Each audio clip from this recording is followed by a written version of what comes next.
Hello, good evening. स्वागत है आप सभी का। आप देख रहे हैं देश का सबसे बड़ा cricket show cricket predictor, sponsored by 1xBet। मैं हूं आपके साथ सुजाता और आज के एपिसोड में हम बात करेंगे सबसे पहले उस टीम की जिसने अपने 9 साल का इंतजार खत्म कर दिया है। आरसीबी की हम बात कर रहे हैं। 9 साल का इंतजार खत्म करते हुए जबरदस्त खेल दिखाते हुए फाइनल में एंट्री मार ली है। शुरुआत कैसे हुई? दरअसल रॉयल चैलेंजर्स बेंगलुरु ने क्वालिफायर 1 में पंजाब किंग्स को हराकर आईपीएल 2025 के फाइनल का टिकट कटवा लिया। मैच की शुरुआत में आरसीबी ने टॉस जीतकर गेंदबाजी चुनी और उनके गेंदबाजों ने इस फैसले को पूरी तरह सही साबित किया और पूरी पंजाब की टीम को 14.1 ओवर में समेट दिया और सिर्फ 101 रन ही पंजाब बना पाई। इसके जवाब में फिल शॉट ने शानदार अर्धशतक मारा, 50 जमाई और उसके बाद बाकी सहयोगियों ने भी दमदार बल्लेबाजी की और इसकी बदौलत सबसे तेज फास्टेस्ट चेज करके दिखा दिया। आरसीबी ने सिर्फ 10 ओवर में 2 विकेट के नुकसान पर 106 रन बना डाले और टारगेट को हासिल कर लिया। अब बस एक और जीत और आरसीबी का आईपीएल खिताब पक्का हो जाएगा और ये नाम इतिहास में दर्ज हो जाएगा। आरसीबी इससे पहले 2009, 11 और 16 में फाइनल में पहुंची थी, लेकिन तब उसका किस्मत ने साथ नहीं दिया था।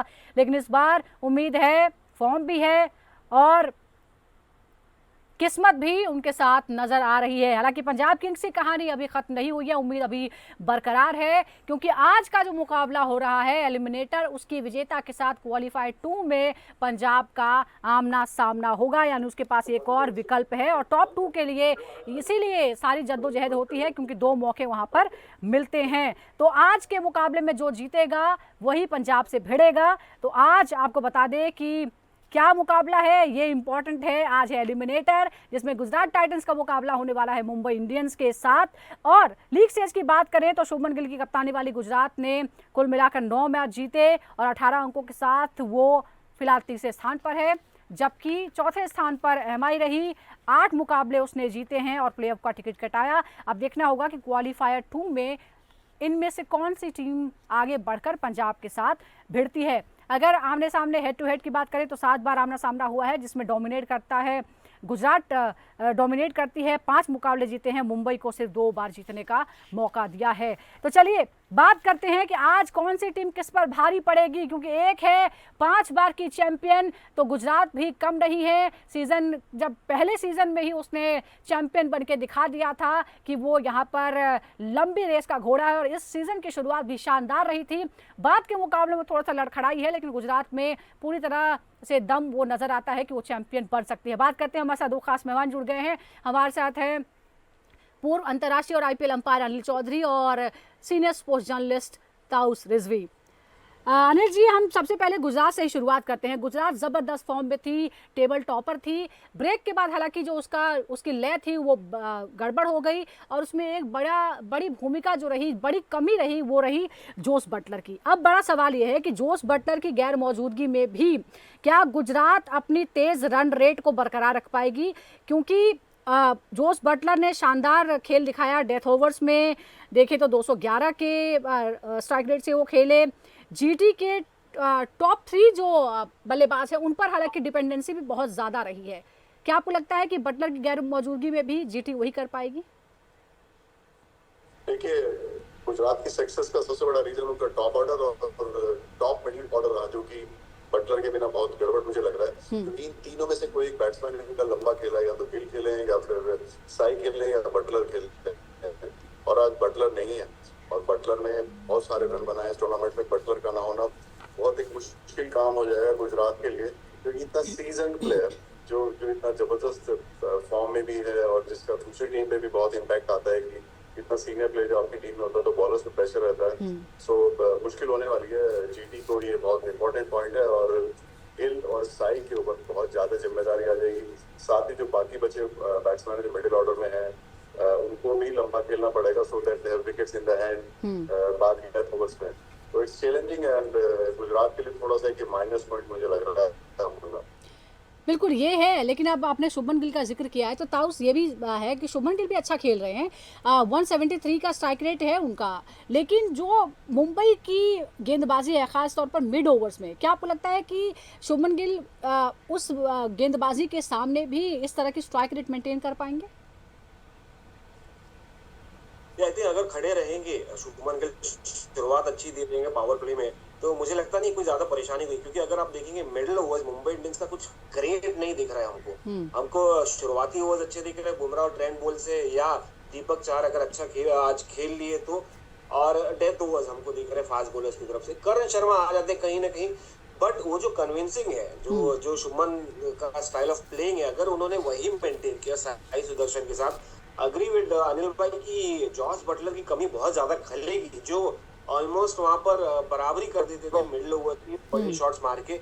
यहाँ पर किसी को दोनों में से एक को वो रोल भी अडॉप्ट करना पड़ेगा, वो एक एक्स्ट्रा प्रेशर आ जाएगा इन दोनों पर, क्योंकि पूरी जिम्मेदारी रही है इन दोनों के ऊपर। इन दोनों ने जिस टॉप 2 रन गेटर्स है, मतलब इन्होंने पूरी जिम्मेदारी निभाई है। अब मौका है कि वही जिम्मेदारी को ये बड़ी करना या मरना है, तो ये करने मरने सिचुएशन में तो आपको out of the way pressure में जाके खेलना ही पड़ेगा, नहीं तो फिर आपने जितनी मेहनत की है तो मुझे लगता नहीं है कि इतना कुछ खास मिडिल ओवर्स तकलीफ देगा, शुरुआत और डेथ। बट हाँ, बुमराह अगर बीच में डाल दिए तो कहीं ना कहीं विकेट जाने के चांसेस भी होते हैं, तो थोड़ा संभल के स्मार्ट क्रिकेट खेलना पड़ेगा इन दोनों को जॉस बटलर के आपसे। बिल्कुल, देखिए दोनों ही टीमें जो हैं वो ज़बरदस्त हैं, लेकिन आज के दिन कौन स्मार्टली खेलता है, कौन स्ट्रेटजी वाइज खेलता है, वही आगे नंबर ले पाएगा। लेकिन अनिल जी, एक और बात है, अगर हम गुजरात पे ही फोकस फिलहाल रख रहे हैं, तो अगर हम मिडिल ऑर्डर की बात करते हैं, चाहे वो तेवतिया हो, शाहरुख हो या फिर रदरफोर्ड हो, इनका ज़्यादा टेस्ट हो नहीं पाया है, क्योंकि जो टॉप ऑर्डर था वही सारी गेम्स जो हैं वो निकालता गया। आपको लगता है कि अगर इस क्रूशियल मौके पर मौका आ जाए तो क्या इनमें वो ताकत नजर आती है कि वो इस प्रेशर को झेल पाएंगे? नहीं, शाहरुख ने तो एक मैच में रन बनाए लिए हैं और बाकी तेवतिया भी बहुत रेडीमेड प्लेयर है, जैसी मौका आएगा वो काम करेंगे, इसमें कोई शक नहीं है। लेकिन बात एक आ गई कि बुमराह और सेंटनर आएंगे उनको बीच में बॉलिंग करने, राइट, और उनको मैनेज करना और उनको खेलना, वो उनके लिए एक सचमुच में टेस्ट होगा। और बहुत ज्यादा टेस्ट हुआ नहीं है मिडिल ऑर्डर गुजरात का, जब भी नौबत आई है उनको प्रॉब्लम हुई है, और ऐसा नहीं है, कैपेबल है लड़के जी। यहाँ पे सीनियर खिलाड़ी का बहुत रोल है और मुश्किल में है अभी मुझे लगता है, क्योंकि बुमराह और सेंटनर को खेलना पड़ेगा इन लोगों को, और सिवाय शाहरुख के किसी ने बहुत बड़ा अभी तक कंट्रीब्यूशन किया नहीं है। तेवतिया का भी ड्यू है, तो ये बहुत टेस्ट होगा इनका, और गिल या साई में से किसी एक को कंपलसरी लंबा खेलना पड़ेगा, बिकॉज ये इनके लिए एक ऐसा गैप वहाँ पे मिडिल ऑर्डर में आ जाएगा, बिकॉज जैसे पहले बात हुई बटलर है नहीं, तो ये एक चैलेंजिंग टास्क होगा गुजरात के लिए आज, स्पेशली बुमराह और सेंटनर के सामने। बिल्कुल, बहुत ही इंपॉर्टेंट बात है, और क्योंकि ये बहुत ही इंपॉर्टेंट मैच भी है, इसके बाद फिर आगे का रास्ता बंद हो जाएगा अगर आज कुछ नहीं कर पाए। लेकिन ताउस, अगर हम एक खिलाड़ी की बात करें जो एमआई की तरफ से है, नमन धीर, पावर प्ले में ज़बरदस्त खेल उन्होंने दिखाया, 233 और डेथ ओवर्स में 206 की स्ट्राइक रेट के साथ वो अब तक खेलते रहे हैं। क्या आपको लगता है कि एमआई के सबसे बड़े फैक्टर हैं वो आज के मुकाबले में? नहीं, देखिए हमारी पहले भी बात हुई थी, तो इसमें मैं वही कहा था, मेरा एक ही जवाब है कि भाई मुंबई इंडियंस जो प्लेयर को लेता है उसके पास एक्स फैक्टर रहता है। तो नमन धीर उस फेज में भी है कि भाई उनको उतना रिस्पेक्ट मिल रहा है, क्योंकि आप वो एक्स्ट्रा ऑर्डिनरी टैलेंट है, और मुंबई इंडियंस जब तक कि कोई प्लेयर मैच विनर नहीं होता तो उनको अपनी टीम में जगह नहीं देती। और नमन धीर के लिए इससे बड़ा कॉन्फिडेंस क्या चाहिए कि आप बड़ी प्लेयर्स, एक मल्टीपल टाइम चैंपियंस के साथ खेल रहे, तो डेफिनेटली नमन धीर हैज द एबिलिटी, वो बड़े शॉट्स भी खेल सकते हैं, स्ट्राइक टेक्निक है कि स्ट्राइक भी रोटेट करें, सिचुएशन के हिसाब से अडॉप्ट करना जानते हैं, दूसरा ऑलराउंडर स्किल्स भी है, गेंदबाजी भी अच्छी कर लेते हैं। तो x factor definitely Hardik Pandya इतना कुछ खास नहीं रहा है, तो वही उसको कवर करने के लिए नमन धीर एज एन ऑलराउंडर आगे बढ़ सकते हैं। वो वही सेकंड हार्दिक पांड्या जो एक टाइम मुंबई इंडियंस ने डिस्कवर किया था, वो रोल में आ सकते हैं। ऑल द मुंबई हार्दिक थोड़ा जल्दी नजर आ गए थे, थोड़ा कंसिस्टेंट दिख रहे थे, थोड़ा ज्यादा इम्पैक्टफुल थे अपने अर्ली करियर में, इसलिए नाम बड़ा हो गया हार्दिक पांड्या का। नमन धीर थोड़ा स्लो फेज में, बट मौका भी नहीं मिला है उनको, तो कहीं ना कहीं एक्स फैक्टर तो डेफिनेटली लाते हैं और कुछ कमाल कर सकते हैं ये मैच में भी, अगर मौका मिला उनको तो। वैसे बड़ा मुश्किल है क्योंकि मिडिल ऑर्डर इतना स्ट्रांग है, ओपनिंग ही इतना स्ट्रांग है। देखते हैं, लेकिन मैच जो है आज बड़ा ही क्रूशियल है और ये प्रेशर झेलने वाला मैच भी है। अब ऐसे में अनिल जी, एक और बात है, राशिद खान, उनको लेकर बड़ी बातें कही, जैसे हमने एक्स फैक्टर की बात की ना, तो उन्हें भी एक्स फैक्टर माना जाता था, लेकिन इस पूरी सीजन में वो बड़े ठंडे नजर आए, सिर्फ 9 विकेट जो है वो हासिल कर पाए हैं, और जो उनका डेथ ओवर्स में इकोनॉमी रेट है वो 14.67 का रहा है। आपको लगता है कि आज के इस बेहद क्रूशियल मौके पर क्या उनकी भूमिका पर दोबारा विचार करने की जरूरत है, कोई ऑप्शन क्रिएट करने की जरूरत है जीटी को? देखिए बड़े प्लेयर बड़े मैच के लिए होते हैं और he can be different today, but ये पक्की बात है आपकी कि ये टूर्नामेंट बहुत एवरेज उनका गया। और हम इतनी बातें इसलिए कर रहे हैं क्योंकि राशिद बहुत जबरदस्त प्लेयर है वाइट बॉल के, लेकिन इस टूर्नामेंट में बिल्कुल वो बात नजर नहीं आई। बहुत बढ़ के उतना निकला भी नहीं, पता नहीं उनका शोल्डर का कुछ उतना दम नहीं लग रहा या उनका कुछ रन अप ने कुछ चेंज किया। और कभी कभी होता है कि अब जब आप स्टीरियोटाइप हो जाते हैं तो दूसरी टीम शॉट भी कर लेती है आपको और समझ जाती है कि बॉलें कौन सी आ रही हैं। स्पीडी बॉलर है, ऐसे बॉलर पेस ज्यादा होने की वजह से लाइन लेंथ का बड़ा इशू रहता है। अगर रिदम नहीं पकड़े तो मतलब it can backfire for GT as well, because या तो बहुत ज्यादा रन देंगे या बहुत ज्यादा परफॉर्म अच्छा कर देंगे तो मुंबई को मुश्किल होगी। लेकिन ये मैं बता दूं, आप राशिद जैसे प्लेयर को कभी अंडरएस्टिमेट ना करें, खासकर बड़े मैच में, बिकॉज बड़े मैच में ये प्लेयर अपने रंग में आ सकते हैं। इनके लिए ये ना एक जैसा होता है कि आज बड़ा मैच है, आज मैंने करके दिखाना। तो Rashid can be different today.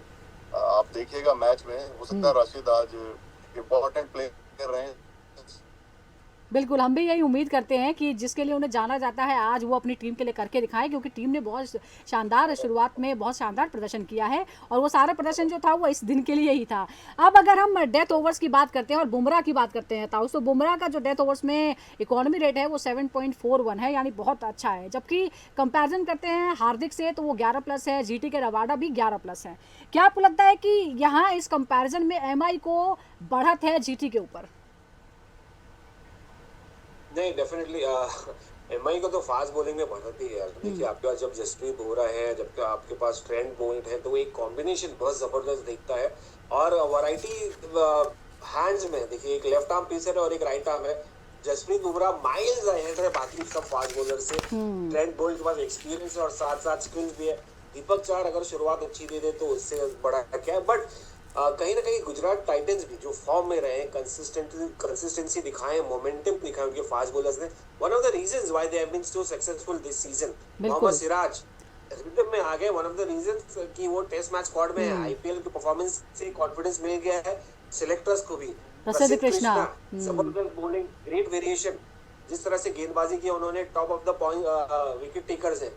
अब आ गए आपके एक और गेंदबाज तो रबाडा। तो अभी आप ये देख लीजिए कि इनके बैलेंस देखिए, कहीं ना कहीं दोनों, एक फॉर्म है, एक एक्सपीरियंस है और दूसरा स्किल्स है। तो ये बैलेंस बहुत जबरदस्त लग रहा है और आपसी बड़ी टक्कर है। अगर हम किसी को ऊपर देखेंगे कि कौन ज्यादा वैल्यूएबल रहेगा, तो मैं कहता हूँ मुंबई इंडियंस की जसप्रीत बुमराह, जिससे मुझे लगता नहीं कोई डिस्प्यूट करेगा आगे। अच्छा, एक और बात है अनिल जी, अगर हम ज़रा डॉट बॉल प्रतिशत की हम बात करते हैं, ये बहुत ही क्रूशियल है। शायद लोगों को थोड़ा टेक्निकल लगे, लेकिन आप ये समझिए कि जो कम से कम डॉट बॉल्स खेलती हैं और जो सबसे ज़्यादा बॉल्स खिलाती हैं, यहाँ दोनों का आमना सामना हो रहा है। गुजरात की अगर हम बात करें तो सबसे कम डॉट बॉल्स वो खेलने का रिकॉर्ड बना चुकी है अपने नाम, उसकी डॉट बॉल प्रतिशत है 28.83, जबकि एमआई दूसरों को खिलाती है 38.83। इस तरह का 38% से ज़्यादा डॉट बॉल्स देती है। क्या ऐसे में आपको लगता है कि जो स्ट्राइक रेट का रोटेशन है जीटी का, वो थोड़ी सी बढ़त दिलाता है क्योंकि वो कम से कम डॉट बॉल्स खेलती है? अनिल जी देखिए, ये पक्की बात है कि जो इनका जो है वो उनको ठीक करना पड़ेगा, नहीं तो जो उनका स्ट्राइक रेट है वो कम है और बात बनेगी नहीं इस तरह से।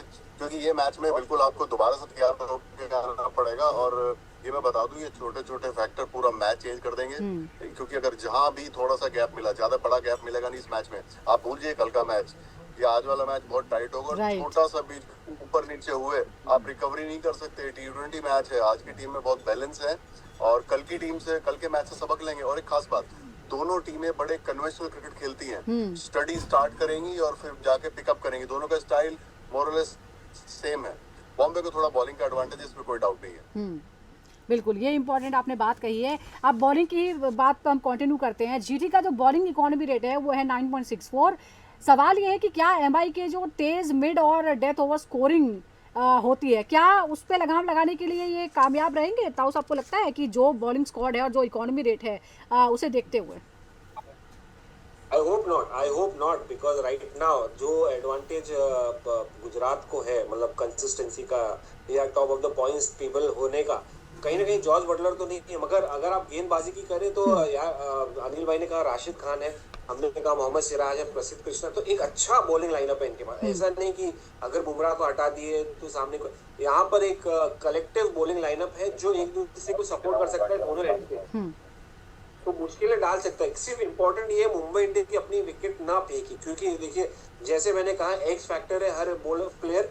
एक्स फैक्टर में ये भी गलती होती है कि कहीं ना कहीं वो मूवमेंट में विकेट्स धड़ाधड़ चली जा सकती है, जैसा हमने कल देखा कल के मैच में।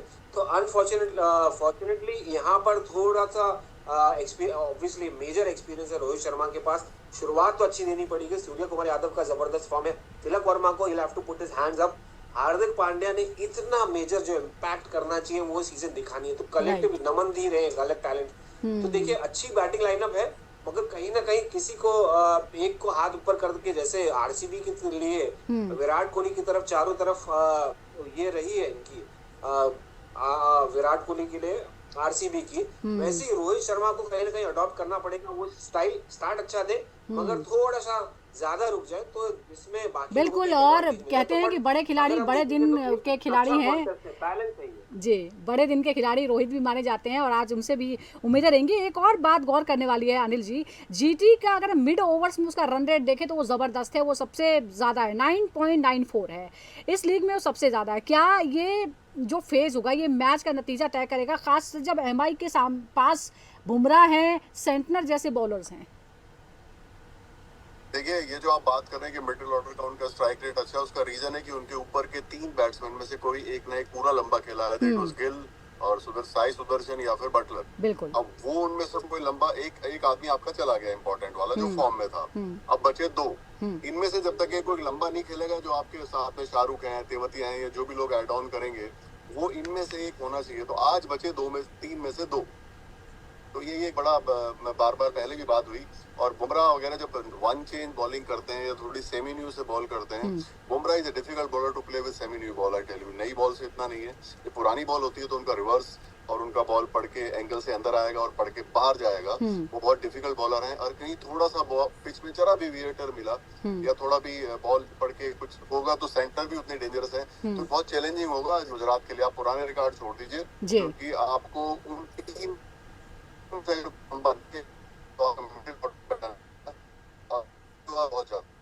बिल्कुल। हालांकि इस सीज़न में जीटी पर पहले मैचेस में भारी पड़ी है, जीटी भारी पड़ी है एमआई पर। लेट्स सी आज के इस पावर पैक मुकाबले में क्या होता है। कुछ चेंजेस की भी बात कर लेते हैं ताउस, जैसे कि जो चेंज हुआ है, एमआई ने जिस तरह से जॉनी बेस्टो को रिकल्टन की जगह शामिल किया है, क्या आपको लगता है कि उनका जो आईपीएल का अनुभव है वो एमआई के पक्ष में मोमेंटम ला सकता है आज? आई होप सो, क्योंकि जॉनी बेस्टो एक्सपीरियंस डेफिनेटली लेके आते हैं। उन्होंने सनराइजर्स हैदराबाद के लिए भी बहुत जबरदस्त किया था। डेविड वार्नर का अगर सीजन याद है, बट वो समय की बात है। हाँ। वो काफी समय हो गए, तो कितने दिन बाद खेल रहे जॉनी बेस्टो, एक senior player. Obviously Ryan Rickelton के पास एनर्जी थी बट वो परफॉर्मेंस नहीं था, एक्सपीरियंस नहीं था। यहाँ पर जॉनी बेस्टो अपना एक्स फैक्टर जो है, उनकी एक्सपीरियंस साथ साथ वो अग्रेशन और बैटिंग स्टाइल यहाँ पर वो लेके आते हैं। तो कहीं ना कहीं देखिए जहाँ पर लूप होल था, जो कि एक्सपीरियंस, फिर से मैंने कहा कि शुरुआत जो है वो बड़ा इंपॉर्टेंट होती था। अगर जॉनी बेस्टो और रोहित ओपन करते, एक अलग ही कॉम्बिनेशन देखने मिलेगा, मजा आएगा, देखने लायक रहेगा किस तरह से दोनों क्या स्टाइल ऑफ प्ले खेलेंगे। क्या रोहित अटैक करेंगे, क्या जॉनी बेस्टो अगर वो ओपन कर रहे हैं वो अटैक करेंगे। बट आई थिंक ये मोमेंट्स पे जो बड़ी मैचेस होते हैं, नॉकआउट्स होते हैं, वहां पर एक्सपीरियंस ज्यादा काउंट करता है। और जॉनी बेस्टो का एक्सपीरियंस आई होप यहाँ पर काउंट करे और मुंबई इंडियंस को एक और फाइनल में ले जाए। और आरसीबी शायद देखिए, हमको मुंबई आरसीबी एक बड़ा मैच होने का चांस। बिल्कुल। लेकिन जीटी के लिए जो लीड रन स्कोरर है वो है साई सुदर्शन, 155 की स्ट्राइक रेट के साथ 679 रन वो बना चुके हैं। उनके खेलने का तरीका जो है वो अलग है, वो T20 जैसा अग्रेशन नहीं है, लेकिन उसके बाद में जिस तरह से वो पारी को बिल्ड करते हैं। अनिल जी, आप मानते हैं कि इस सीज़न में हमने देखा है कि गुजरात टाइटंस की जो धुरी है उनकी बल्लेबाजी की, वो साई सुदर्शन बने, और साई सुदर्शन का जो खेलने का तरीका है, जिस तरह से वो पारी को बिल्ड करते हैं, उसकी वजह से ही वो टेस्ट टीम के अब हिस्सा है। देखिए वो शुरू आराम से करते हैं, लेकिन किसने कहा कि उन पे शॉट नहीं है? He can play any shot. वो तो बहुत ऑथेंटिक और बहुत कन्वेंशनल प्लेयर हैं। उसी टाइप की क्रिकेट चल रही है। और मैं बता दूं आपको, जिस तरह की पिच कल थी, अगर उसके थोड़ा भी आसपास रही तो आपको साई सुदर्शन जैसे प्लेयर ही खेलते दिखाई देंगे। बाकी लोग जो स्क्वायर खेलते हैं उनके लिए मुश्किल होगा स्विंग को हैंडल करना और कट को हैंडल करना। आई एम वेरी होपफुल कि साई अच्छा करेंगे और बहुत कॉन्फिडेंट प्लेयर। आप इस टूर्नामेंट में देखिए, दोनों में मुंबई और गुजरात हमेशा शुरू में स्टडी स्टार्ट करके आगे जाके स्कोर बनाया, तो ये अपना स्टाइल ज्यादा चेंज करेंगे नहीं। And size important factor for Gujarat.